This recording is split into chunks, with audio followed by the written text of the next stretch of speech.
Hi friends, எப்படி இருக்கீங்க? Australia இன்றைக்கி ரொம்ப பியூட்டிஃபுல்லான டே. நல்லா வெயில் அடிச்சுட்டு இருக்குது. குழந்தைங்களுக்கு ஸ்கூலெல்லாம் லீவ் விட்டாச்சு. அதனால் நானும் ஃப்ரீயாக இருக்கேன். இன்றைக்கி நான் வந்திருக்கிற விஷயம் என்னென்னா, சில ஆம்பளைங்க இருக்காங்க இல்லைங்க, அவங்க அவங்க பொண்டாட்டிக்கோ காதலிக்கோ ஒரு பூவோ ஒரு புடவையோ ஒரு பொக்கேவோ ஒரு கிஃப்ட்டோ ஒரு ஐ லவ் யூ சொல்கிறதோ இல்லை கட்டி பிடிக்கிறதோ ஏன் கையை பிடிக்க கூட மாட்டாங்க. கேட்டால் நாங்கள் அப்படியெல்லாம் கிடையாதுங்க, எங்களுக்கு இந்த லவ்வெல்லாம் எக்ஸ்ப்ரெஸ் பண்ண தெரியாது, நாங்கள் ரொமான்டிக்கே கிடையாது, இதெல்லாம் நான் கற்றுக்கிட்டதே கிடையாது, இதெல்லாம் புதுசாக இருக்கா அப்படி இப்படின்னு ஓவராக சீன் போடுவாங்க.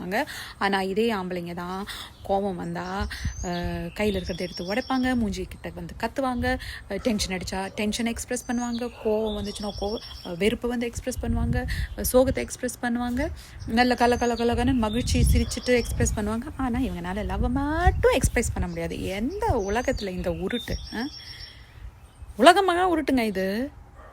இந்த ஜீன்ஸ் படத்தில் ராதிகா சொல்லுவாங்கல்ல, ஜோடா மட்டும் வாங்கிட்டு வர தெரியுமா, அந்த மாதிரி கணக்கு.